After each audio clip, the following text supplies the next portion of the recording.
Meu nome é Neuza Baldini. Eu estou sempre ministrando uma porção da palavra de Deus. Nesta madrugada, 2h11 do dia 5 de julho de 2020. Tenho sentido da parte do Senhor de ministrar uma palavra, uma porção da palavra de Deus, que vai falar sobre um assunto muito interessante, sobre a riqueza e a pobreza. Mas estarei falando mais sobre a riqueza. Existe algum mal? É algum pecado alguém ser uma pessoa rica? Possuir muitos bens? Não. Também não existe nenhum mal da pessoa ser pobre. É interessante, não é?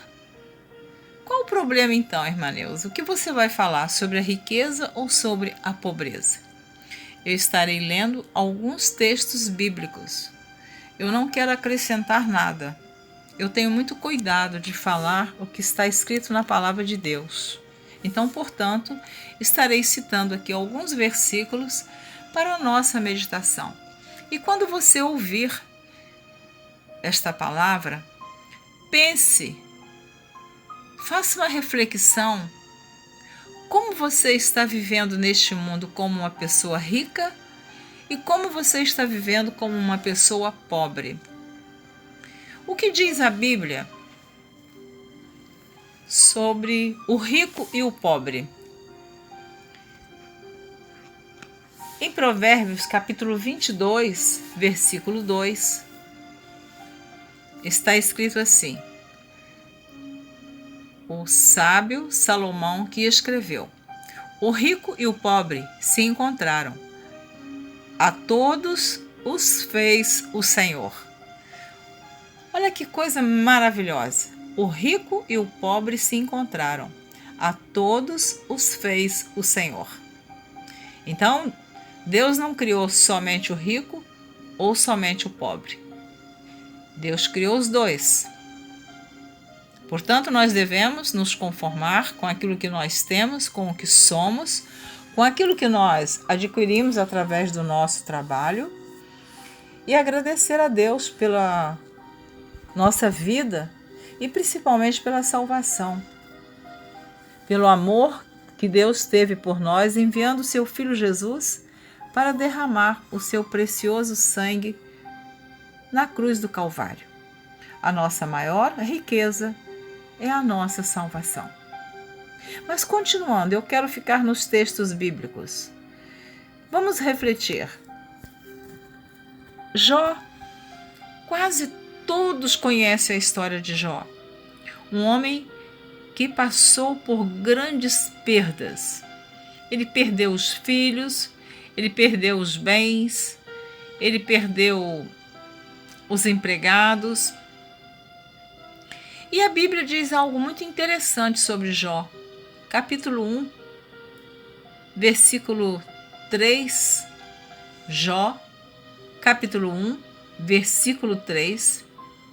Você preste atenção no que está escrito neste versículo. Seria bom você anotar. Jó 1, capítulo 1, versículo 3. Diz assim: e era o seu gado 7.000 ovelhas, 3.000 camelos, 500 juntas de bois e 500 jumentas. Era também muitíssima a gente ao seu serviço, de maneira que este homem era maior do que todos os do Oriente. Então, Jó, ele era um homem muito rico, ele possuía muitos bens e ele era maior do que todos os do Oriente. Só que Jó teve o problema da enfermidade, das perdas, dos filhos. A mulher também, de certo modo, o rejeitou. A mulher dele mandou que ele amaldiçoasse o Deus dele e morresse. Enfim, eu não quero entrar na história de Jó. Eu quero dizer aqui sobre a riqueza de Jó. Mas ele perdeu tudo isso aqui que ele tinha. Ele perdeu seus 3.000 camelos, ele perdeu as suas 500 juntas de bois, ele perdeu as suas 500 jumentas, ele perdeu seus 3.000 camelos. Mas lá em Jó 42:12 diz assim: e assim abençoou o Senhor o último estado de Jó, mais do que o primeiro, porque teve 14.000 ovelhas. Então, no início, ele tinha 7.000 ovelhas. No final, ele teve 6.000 camelos. No início da vida dele, ele tinha 3.000 camelos. No final, ele teve 1.000 juntas de bois. No início, ele tinha 500 juntas de bois. No fim da sua vida, ele teve 1.000 jumentas. No início, ele tinha 500 jumentas. Então, veja bem, por que Deus poderia ter devolvido a Jó o que ele tinha no início? Mas segundo a fidelidade de Jó, segundo a integridade de Jó, segundo ele ter suportado tudo que ele passou, e ele repreendeu a sua mulher quando ela mandou que ele amaldiçoasse o Deus dele e depois morresse. Então a resposta que Jó deu para aquela mulher, para a esposa dele, que como falava uma louca, assim falava ela. Ele não chamou ela de louca. Ele disse: como fala uma louca, assim falas tu. Então, o que Deus viu sobre Jó nisso aqui? Essa importância de Jó, esse temor que Jó tinha de Deus. E ele então, ele realmente, ele não pecou em nenhum momento, mesmo que a sua mulher tenha dito para ele amaldiçoar o Deus dele e depois morrer. Em Jó capítulo 2, versículo 9.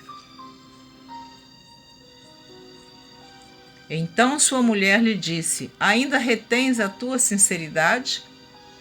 Amaldiçoa a Deus e morre. Versículo 10 do capítulo 2 de Jó.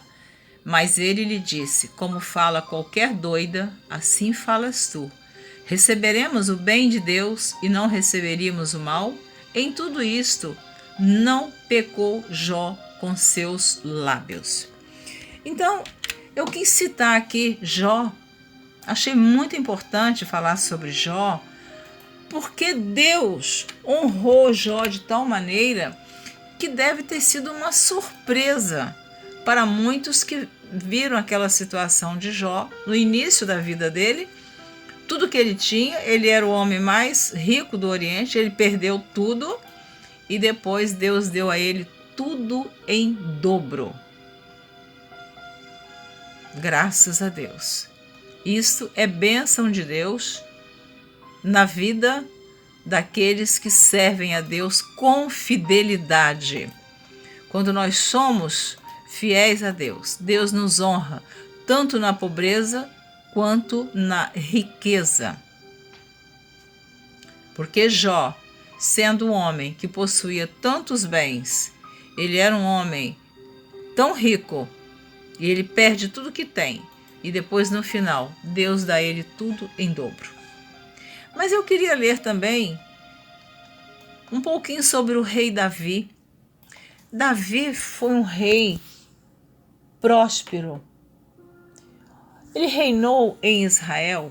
Eu vou ler aqui para nós, primeiro livro das Crônicas, capítulo 29, do versículo 26 ao 28, que diz assim: assim, Davi, filho de Jessé, reinou sobre todo o Israel.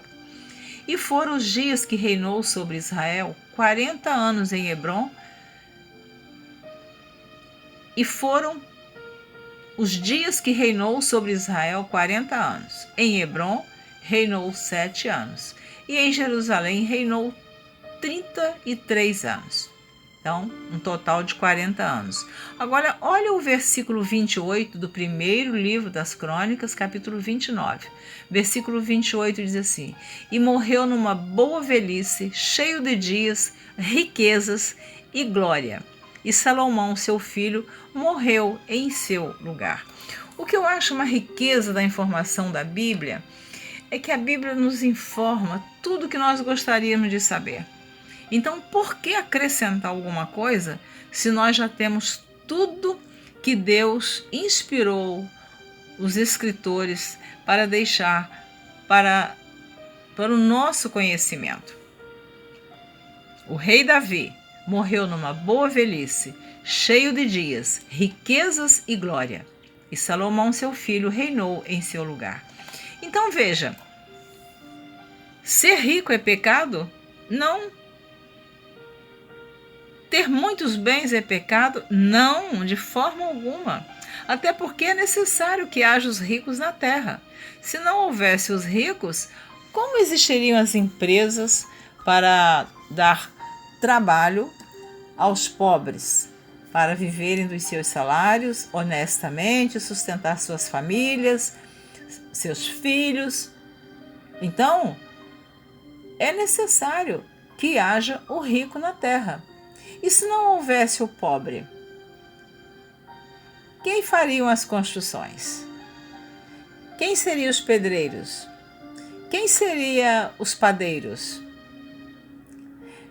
Quem seria aquelas pessoas de confiança que chamamos de babá para os nossos filhos ou acompanhante para os idosos? Enfim, qualquer profissão que não seja uma pessoa rica, mas vive honestamente com o seu trabalho. Então, o rico e o pobre, diz a Bíblia, sempre vai existir na terra. Sempre. Nunca esqueça de Deuteronômio, capítulo 15, versículo 11. Pois nunca cessará o pobre no meio da terra, pelo que te ordeno, dizendo: livremente abrirás a tua mão para o teu irmão, para o teu necessitado e para o teu pobre na tua terra. Então, interessante esse versículo, né? Que o pobre, que nunca cessará o pobre na terra. E às vezes a gente fica pensando, por que eu sou pobre? Por que eu não sou tão rico? Porque Deus permitiu que cada um tenha o seu limite para viver honestamente. Agora, os que são ricos, que adquiriram suas riquezas de maneira desonesta, aí eles terão um particular com Deus, que não sou eu nem você que vamos julgar ou dizer que esta pessoa não merecia ser rica, se nós não sabemos a origem da riqueza, porque quando a justiça descobre e quando a justiça na terra faz justiça, aquele que adquire riqueza indevida, ele paga, aquela pessoa vai pagar um preço, vai ser presa, vai ser condenada. Isto se, vírgula, houver a justiça na terra. Mas nem sempre isso acontece. Mas não vamos entrar neste pormenor. Vamos para a Bíblia. Eu gosto de Bíblia. Agora vamos ver Salomão, o que sucedeu ao seu pai Davi. Davi morreu em boa velhice, cheio de dias, riquezas e glória. Agora vamos ver Salomão. Deuteronômio diz que nunca cessará o pobre no meio da terra. Então, sempre haverá o pobre. Agora, Salomão, filho de Davi, Salomão foi rico? Como foi o reinado do rei Salomão? Vamos ver. Primeiro livro dos Reis, capítulo 3, do versículo 5 ao versículo 13, diz assim: E em Gibeon apareceu o Senhor a Salomão de noite em sonhos, e diz-lhe Deus: Pede o que quiseres que te dê. Interessante, né? Deus dá essa liberdade para o homem. Pede o que você quer. Pede que eu vou te dar, né? Versículo 6. Primeiro livro dos Reis, capítulo 3, do versículo 5 ao 13. Versículo 6. E disse Salomão: de grande beneficência usaste tu com teu servo Davi, meu pai. Como também ele andou contigo em verdade e em justiça, e em retidão de coração perante a tua face. E guardaste-lhe esta grande beneficência, e lhe deste um filho que se assentasse no seu trono, como se vê neste dia. Agora, pois, ó Senhor meu Deus, tu fizeste reinar a teu servo em lugar de Davi, meu pai, e sou ainda menino, pequeno, nem sei como sair, nem como entrar. Isso é Salomão falando com Deus.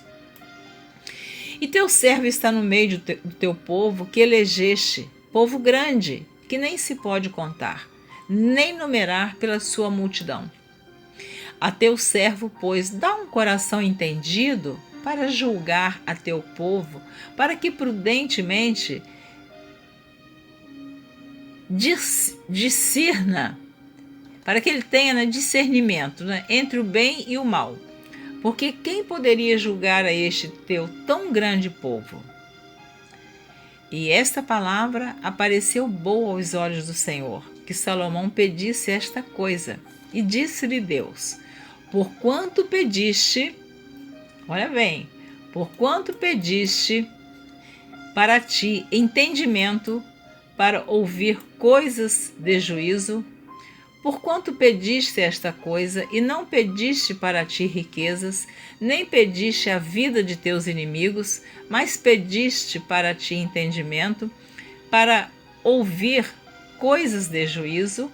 Então, olha o versículo 11, o que é que Deus diz para Salomão. Vou repetir. Eu gosto de repetir alguns versículos para ficar bem marcado.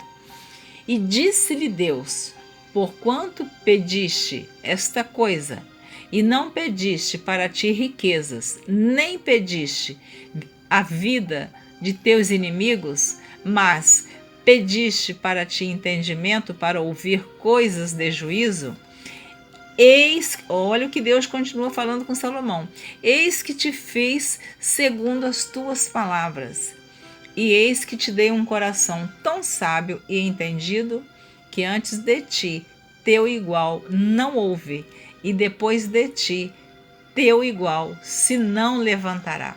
Então Deus atendeu Salomão, que ele pediu sabedoria, e Deus disse que não ia se levantar ninguém com mais sabedoria do que o rei Salomão. E Deus continua no versículo 13. E também até o que não pediste te dei, assim riquezas como glória, que não haja teu igual entre os reis por todos os teus dias. Olha que maravilha, que bênção! Deus dizendo para Salomão: vou te dar até o que você não pediu. Você pediu sabedoria, eu vou te dar muita sabedoria e muita riqueza. É uma maravilha. Então, ser rico é pecado? Não, de forma alguma. O rico e o pobre sempre vai existir na face da terra. Primeiro livro dos Reis, capítulo 10, versículos 23 e 24, diz assim: assim, o rei Salomão excedeu a todos os reis da terra, tanto em riquezas como em sabedoria. E toda a terra buscava a face de Salomão para ouvir a sua sabedoria que Deus tinha posto no seu coração. Então veja que o que Deus prometeu a Salomão, ele cumpriu. Deus não é homem, para que minta, nem filho do homem para que se arrependa. A promessa de Deus ele cumpre na nossa vida. Mas nem sempre nós cumprimos a nossa promessa, que nós, às vezes, prometemos para Deus em momentos difíceis da nossa vida, e a gente promete que se Deus nos atender, nós vamos fazer isso, aquilo e tal, mas passa aquele momento, recebemos a bênção e logo esquecemos que nós fizemos um voto a Deus.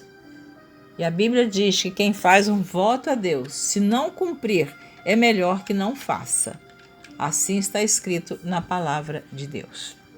Então, seguindo em frente, eu quero falar sobre uma parábola que tem na Bíblia. Uma parábola muito interessante. Esta parábola se encontra no Evangelho de Lucas, capítulo 12, do versículo 13 ao versículo 21. A parábola do rico insensato. Então, nós vamos ler a parábola do rico insensato, proferida pelo Senhor Jesus.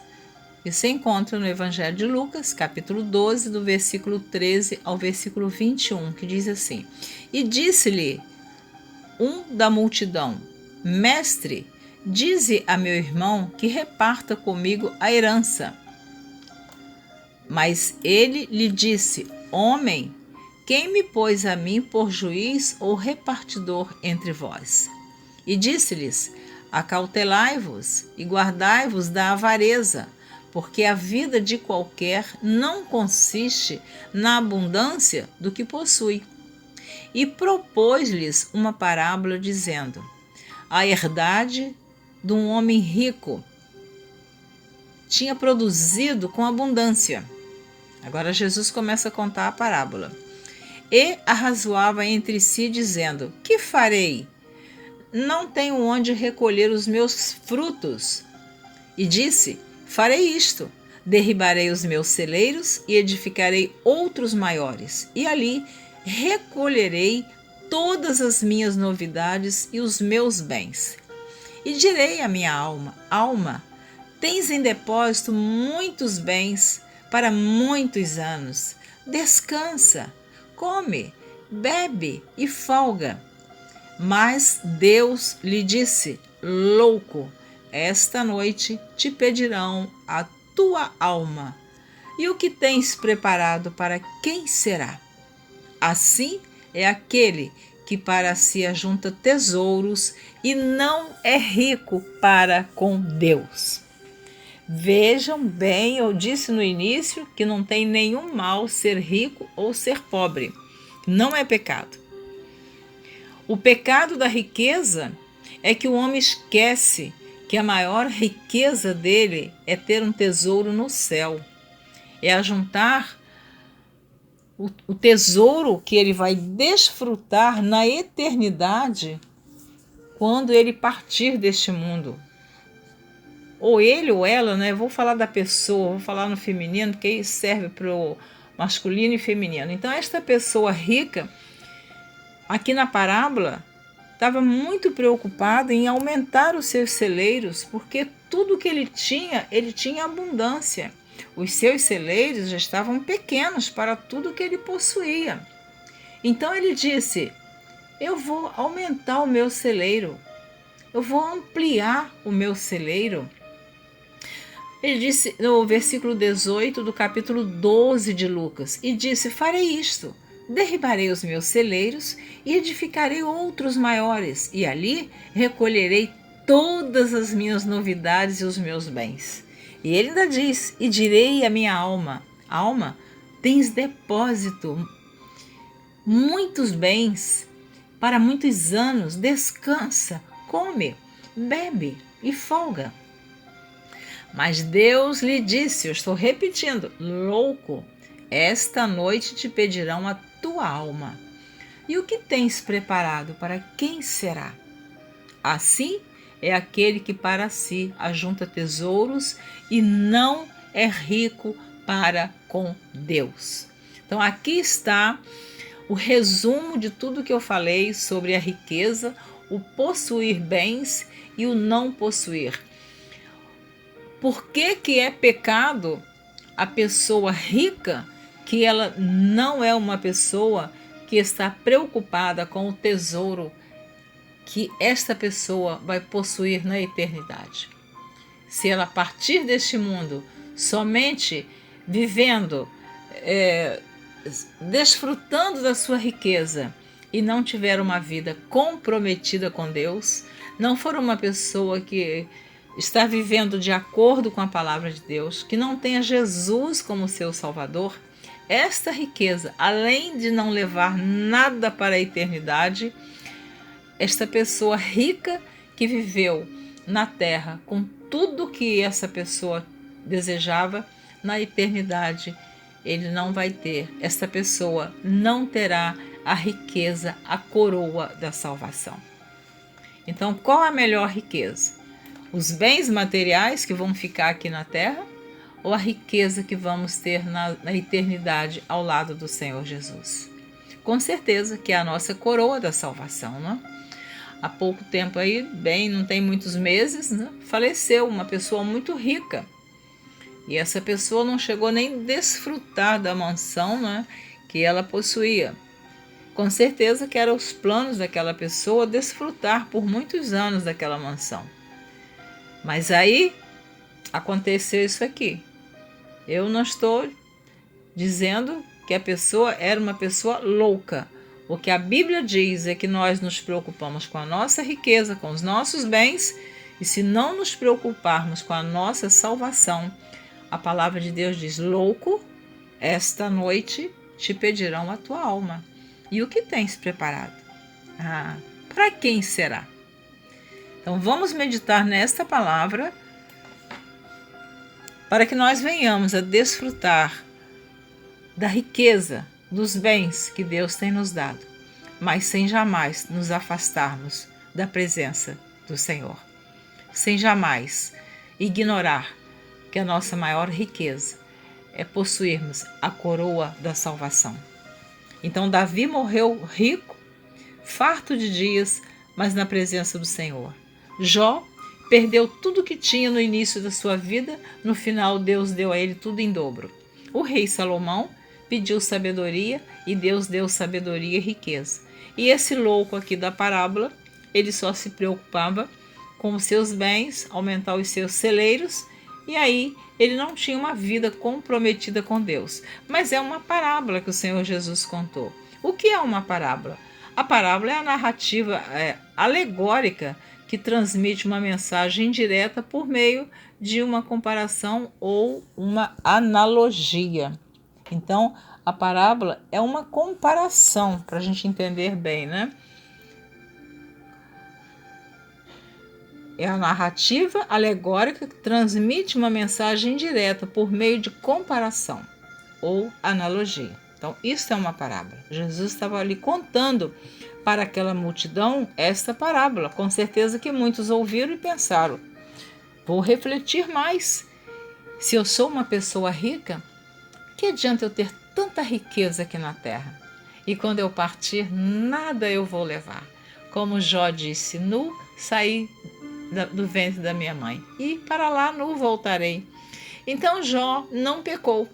No final da vida dele teve tudo em dobro. Jesus está falando conosco através desta palavra. Você pode ser uma pessoa rica, mas seja uma pessoa temente a Deus. Não confie na sua riqueza. A sua riqueza não compra a sua salvação. Veja que tem pessoas aí riquíssimas e que são acometidas de determinadas enfermidades que o dinheiro não compra, não cura, não sara. Pode se internar no melhor hospital, ter a melhor medicina. A riqueza não vai comprar a saúde. Então, a nossa riqueza é ter Jesus como nosso Salvador, para o dia que nós deixarmos este mundo, irmos encontrar com Jesus na glória, no arrebatamento da igreja. Eu queria ler ainda aqui uma carta que foi escrita ao anjo da igreja de Laodiceia, escrita pelo apóstolo João, que estava exilado na ilha de Patmos.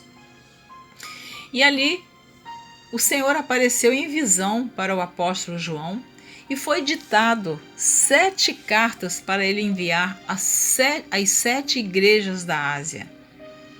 Mas eu vou falar sobre a 7ª carta que foi escrita ao anjo da igreja de Laodiceia. Está no livro de Apocalipse, capítulo 3, do versículo 14 ao versículo 20, que diz assim: E ao anjo da igreja que está em Laodiceia, escreve: Isto diz o Amém, a testemunha fiel e verdadeira, o princípio da criação de Deus. Isso, a carta que o anjo da igreja de Laodiceia recebeu. Diz assim: Eu sei as tuas obras, que nem és frio nem quente. Oxalá foras frio ou quente. Assim, porque és morno e não és frio nem quente, vomitar-te-ei da minha boca. Isso é a carta que o apóstolo João recebeu em visão da parte de Jesus para ele enviar à igreja de Laodiceia, ao anjo da igreja de Laodiceia. E continua, no versículo 17 de Apocalipse, capítulo 3, versículo 17, diz assim: Como dizes, rico sou, estou enriquecido, e de nada tenho falta, e não sabes que és um desgraçado, e miserável, e pobre, e cego, e nu. Então aquele anjo da igreja que ele dizia: olha, eu sou rico, eu estou enriquecido, eu não tenho falta de nada, eu tenho tudo. E aí o Senhor Jesus, através da revelação com o apóstolo João, ele diz: escreve, e não sabes que és um desgraçado e miserável e pobre e cego e nu. Aconselho-te que de mim compres ouro provado no fogo, para que te enriqueças, e vestidos brancos, para que te vistas, e não apareça a vergonha da tua nudez. E que unjas os teus olhos com colírio, para que vejas. Eu repreendo e castigo a todos quantos amo. Sê, pois, zeloso e arrepende-te. Eis que estou à porta e bato. Se alguém ouvir a minha voz e abrir a porta, entrarei em sua casa e com ele cearei e ele comigo. Aleluia. Louvado seja o nome do Senhor. Então, o que adiantava aquele homem, o anjo daquela igreja, achar que ele era tão rico e tinha tudo? Ele não tinha nada. E o Senhor Jesus está dizendo aqui que aconselha ele que ele troque as suas vestes, para que não apareça a vergonha, a nudez, e que ele tenha os olhos ungidos. Quem tem olhos ungidos vê através dos olhos espirituais o que está errado na nossa vida. E nós, então, a palavra de Deus nos confronta e nos mostra os nossos erros, e nós nos corrigimos, nos consertamos com Deus, e aí sim nossas vestes estarão limpas, purificadas, teremos uma vida santa diante do Senhor. Eu vou terminar esta parte que eu estou gravando em Mateus capítulo 6, no versículo 19 ao 21, diz assim: Não ajunteis tesouro na terra, onde a traça e a ferrugem tudo consomem, e onde os ladrões minam e roubam. Mas ajuntai tesouros no céu, onde nem a traça nem a ferrugem consomem, e onde os ladrões não minam nem roubam. Porque onde estiver o vosso tesouro, aí estará também o vosso coração. Então era isso que eu queria terminar esta palavra, lembrando que eu disse no início que o rico e o pobre sempre vão existir na terra. Ambos foram feitos por Deus, que não existe nenhum pecado em ser uma pessoa rica ou uma pessoa pobre. O pecado é nós colocarmos a nossa confiança na nossa riqueza, quando ela não serve para comprar a nossa salvação. Nós fomos comprados pelo sangue precioso do Senhor Jesus Cristo. A nossa alma tem o preço do sangue de Jesus. Aleluia. Primeira carta do apóstolo Paulo a Timóteo, capítulo 6, do versículo 7 ao 12, diz assim: Porque nada trouxemos para este mundo, e manifesto é que nada podemos levar dele. Foi o que Jó disse no início da vida dele, né? Que ele nasceu do ventre da mãe e nu ele retornaria. E Timóteo está dizendo, Paulo está dizendo a Timóteo, primeira carta do apóstolo Paulo a Timóteo, capítulo 6, do versículo 7 ao 12. Porque nada trouxemos para este mundo, e manifesto é que nada podemos levar dele. Tendo, porém, sustento e com que nos cobrirmos, estejamos com isso contentes. Mas os que querem ser ricos caem em tentação, e em laço, e em muitas concupiscências loucas e nocivas que submergem os homens na perdição e ruína.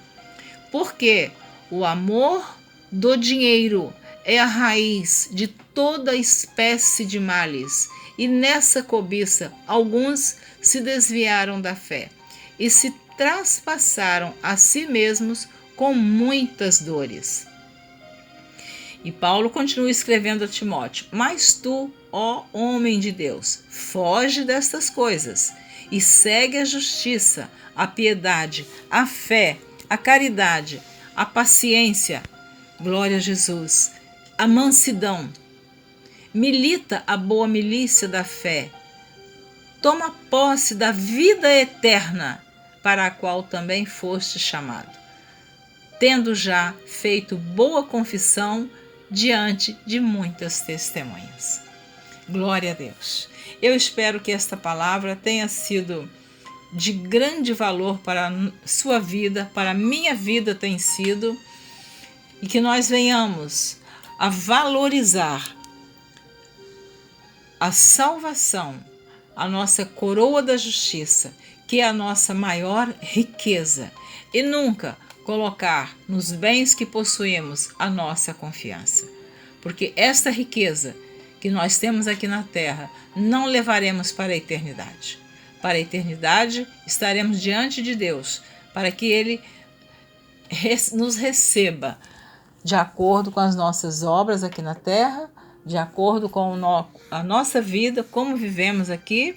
Não basta crer em Jesus, não basta acreditar que Jesus existe, não basta acreditar que Deus existe, não basta acreditar que Jesus morreu na cruz. Nós temos que viver de acordo com a palavra de Deus, renunciar o pecado, viver uma vida santa e não viver como o anjo da igreja de Laodiceia, que ele não era frio e nem quente, ele era morno e por isso ele provocava vômito na boca de Deus.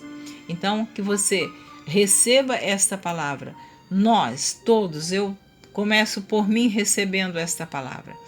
Que eu tenha uma vida de obediência, uma vida da qual Deus possa olhar para mim e dizer: eu me agrado da minha serva Neuza. Você diz o seu nome aí, que você está ouvindo, e diz assim: Deus se agrada. Você fala o seu nome. E se você não estiver de acordo com a palavra de Deus, faça hoje um concerto e creia que a nossa maior riqueza é a coroa da salvação. E esta coroa que nós precisamos zelar por ela, que muitos pensam que porque já tem esta coroa e que não precisa mais se preocupar.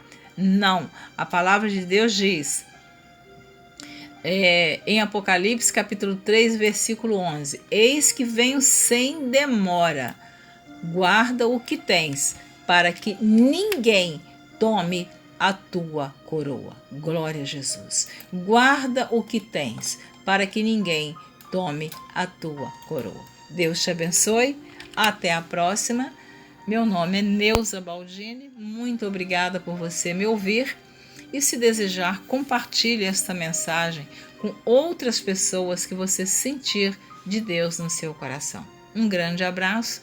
Fique com Deus. Que as bênçãos de Deus sejam abundantemente sobre a sua vida e sobre toda a sua família. Um grande abraço de Neuza Baldini.